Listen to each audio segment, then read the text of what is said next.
السلام عليكم ورحمة الله تعالى وبركاته. أتمنى نلقاكم هذا الفيديو في أحسن الأحوال وبصحة جيدة إن شاء الله. ومرحبا بكم معايا في فيديو جديد.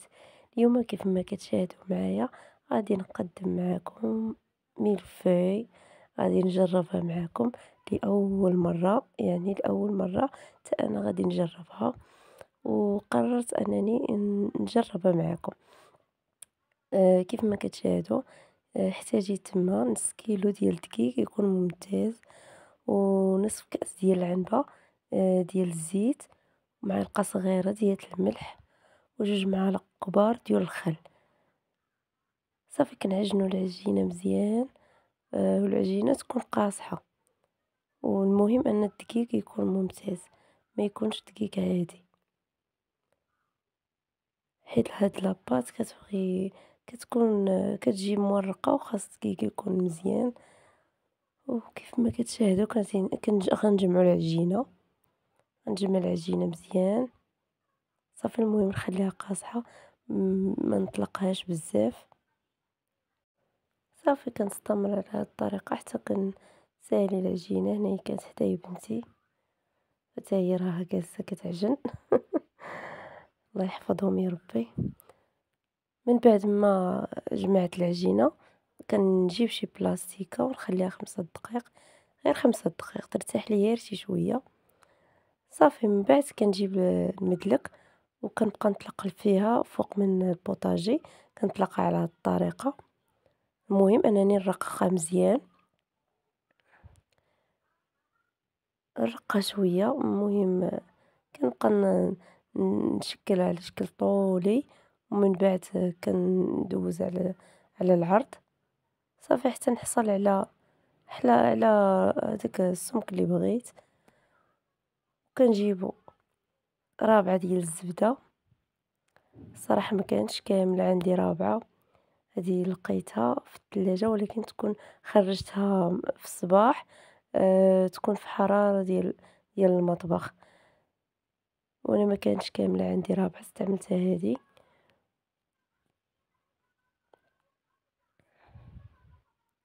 صافي كنحكها فوق هاد العجينة كاملة. من بعد ما حكيت ديك الزبدة كاملة فوق العجينة كنبدا نشكلها على شكل رولي بحال هاد الطريقة هادي. كيف ما كتشاهدوا هاد الطريقة كتجينا ساهلة في الطراق، ما يعني كتجي كيجي هاد العجين مورق مزيان، وبالتالي ما كنحتاجوش نبقاو نطويو فيه بزاف. المهم من بعد ما جمعتها كنبدا نقرص فيها على هاد الشكل. راه الفيديو موضح الراس ديالو، المهم التفاصيل راه واضحة في الفيديو. كنبدا نشكلو بالعرض وبالطول، ومن بعد كنطويهم عشوائي عادي بهاد الطريقة هادي. كنطويها ونعاود عاوتاني نقرصها باش نحصلو على العجينة تكون مورقة مزيان. تبعوا غير هاد الطريقة اللي في الفيديو وراه غادي ينجح معاكم هاد، يعني من أول تجربة. أنا صراحة أنا أول مرة كنجرب هاد الملفي، والصراحة جات غزالة وما نكدبش عليكم هي راه فيها تمارة بزاف. يعني ماشي كيبان لكم الفيديو راه مزرباه، ولكن هي راه فيها الخدمة بزاف. يعني خاص تكون عندك الخاطر وما تكوني كديري حتى شي حاجة. أنايا كانوا حدايا الدراري برزطوني شوية وما فهمتي ما صوبتهاش على خاطري. ما علينا دابا من بعد ما طويناها صافي كنخشيوها في شي بلاستيكة وكنخليوها ترتاح على ما وجدنا لا كريم باتيسير. بالنسبة للكريم باتيسير فأنا استعملت إيطرة الحليب، نقصت منه كاس تاع الحليب اللي درتو دابا في الكاسرون، وضفت ليه كاس ديال النشا، والإيطرو راه خليته كيدفى فوق البوطة، نقصت منه كيف قلت لكم كاس، ضفت ليه كاس تنشا وجوج فانيات وكاس مع مرش ديال السكر سنيدة وجوج بيضات، جوج صفار ديال البيض ماشي البياض، حيدت البياض درت صفار ديال البيض. كنخلط هاد المكونات مع بعضياتهم مزيان. علاش ما ضفتش هداك الإطرو كامل، خليته يطفى. كنضيف فيه دابا غير بشوي بشوي باش داك البيض ما يطيبش لينا، ما يوليش لينا على شكل اومليط. المهم كنبقى نضيف داك الحليب اللي سخنته غير بشويه بشويه باش ما يطيبش ليا داك البيض حتى نسالي ديك الكميه كامله ديال الحليب اللي عندي. ومن بعد كنردو فوق البوطه على نار مهيله مع التحريك، يعني ما نوقفش ايدي من التحريك، خصني نبقى نحرك مزيان باش هاد الكريمه ما تلصقش ليا وما تحرقش ليا في القاع ديال الكاسرونه.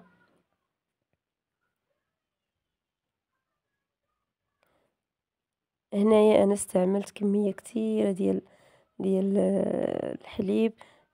كان عليا نستعمل غير نصف لتر الحليب حيتاش ما درتش كميه كتيره ديال العجينه المورقه. المهم كيف ما كتشاهدوا بدات كتعقاد ليا، عقادت ليا ماشي بدات كتعقاد. كنضيف ليها في الاخير، كنطفي البوطه وكنضيف ليها معلقه كبيره تكون عامره ديال الزبده باش نحصلوا على داك الملمس الكريمي. صافي وهذه هي النتيجه ديال كريم باتيسير، كتجي ناجحه 100%.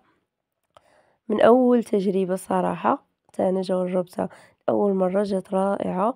من بعد كنجيب شي مول أولا شي بلاطو نخوي فيه هاد الكريمة باش تبرد ليا على ما وجدت داك العجين مورق وطيبته.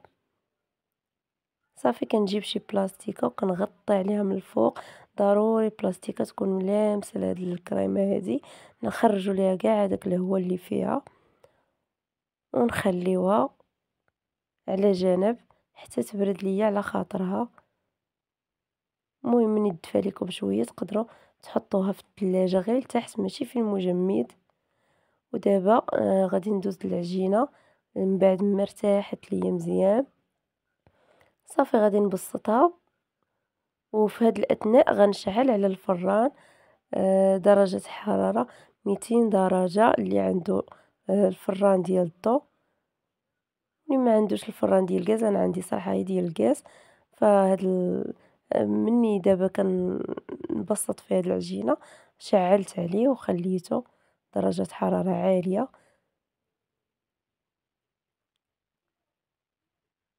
الا كانت عندكم اللاطه اللي غتدخلوها الفران كبيره فغادي تخليوها كبيره بحال هكايا، ما غتحتاجوش تقطعوها.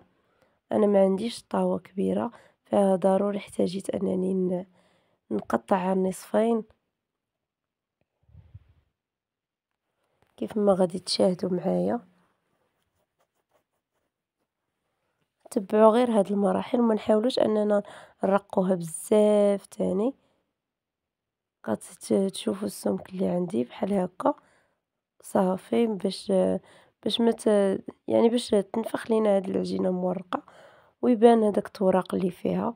كيف ما كتشاهدوا دابا قطعت العجينه نصفين على حساب اللاطات اللي عندي، وكنبدا نثقب فيها بالفورشيط اولا بديك الجراره ديال البيتزا. انا ما عنديش، المهم درت غير فورشيطات وكنثقبوها مزيان مزيان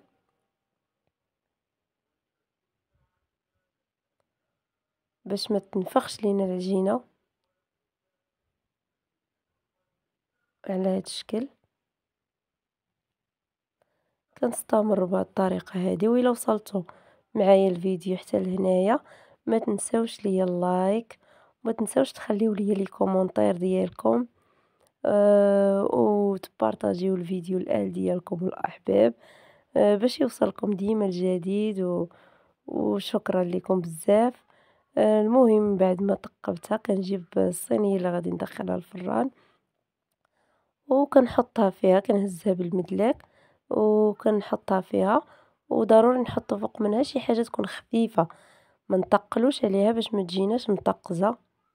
وهذا هو الشكل ديالها من بعد ما طابت ليا. والأخرى خليتها في الفران تطيب. المهم أنا غادي نستعمل غير وحدة، حيتاش درت جوج، قطعتهم على جوج وفهمتي، وجوج يعني كمية كتيرة غادي تخرج ليا، اللهم غادي ندير غير وحدة، غادي نصاوبها معاكم كيف ما كتشاهدوا. إلا كانوا أفراد العائلة كتار فراه تقدروا تستعملوا يعني تضاعفوا الكمية ديال الدقيق، ديروا كيلو تاع الدقيق ولا كيلو لاروب على حساب أفراد العائلة. المهم اللي بغى كمية أكتر راه يضاعف المقادير. ودابا غادي ندوز لاكخيم، غادي كيف ما تشاهدوا معايا بردات ليا مزيان على خاطرها، خليتها غير في الثلاجة لتحت حتى بردت على خاطرها. كنجيب الطراب الكهربائي وكنبدا نطرب فيها مزيان مزيان حتى تطرخها ليا، تطلق ليا مزيان تولي كريمية. انا شاركت معكم التفاصيل كاملين. ومن الأحسن يعني تكونوا موجدين بات لا بات فيتي، تكونوا موجدينها نهار قبل ومخلينها في الثلاجة، يعني ما تطيبوهاش، غير تعجنوها وتقرصوها وتخلوها محتفظين بها في الثلاجة لتحت لين النهار الاخر، يعني تصايبوا لا كريم باش تسهل عليكم. انا درت كل شيء في نهار واحد، داكشي علاش جاتني صعيبة. ومن بعد دابا كيف ما كتشاهدوا اللي بغى يستعمل ديك لا كريم بحال هكاك راه تقدروا تستعملوها. كإضافة غادي تضيفوا ليها إلا بغيتو تجيكم بنينة أكتر وتعطيكم واحد الملمس أحسن من هذا، فكديروا 2 معالق كبار ديال الزبدة على حساب الكريم اللي درتو، يعني على حساب كمية الكريم. ودرت 2 معالق ديال الزبدة، ضفت ليهم 3 المعالق كبار ديال سكر ناعم، سكر كلاصي، وطربتهم مزيان مزيان حتى ولاو كريميين. غنضيفهم لهاد لا كريم باتيسير. كيف ما كتلاحظوا راني نقصت من لا كريم باتيسير من بعد ما طربتها، نقصت منها فاستعملت غير الكمية اللي غادي نحتاج انا وصافي. من بعد غادي نطربها مزيان. صراحة راه كتجي لذيذة لذيذة بزاف ملي كتضيفوا ليها الزبدة مع السكر كلاصي.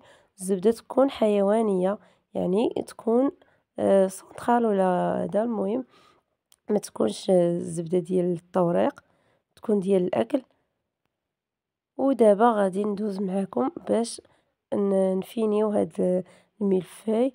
كنديرو ديك لا كريم في شي بلاستيكة اولا شي بوش الا كان متواجد عندكم، صافي كنبداو نحطوها فوق من هذيك لاباط اللي قطعتها على 3. غندير 3 طبقات، صافي كنبدا نقاد فيها في الجناب وداك الشيء. انا ولادي كانوا حدايا هنايا مصدعيني مبرزطيني كيقولوا لي اري لينا واش ساليتي واش هادي. وهي الصراحه كتبغي الخاطر، كتبغي الخاطر بزاف، وما كتبغيش شي واحد يكون حداك مبرزطك ولا شي حاجه. ما علينا صافي. وكيف ما كتشاهدوا دابا انا درت الطبقه الثانيه،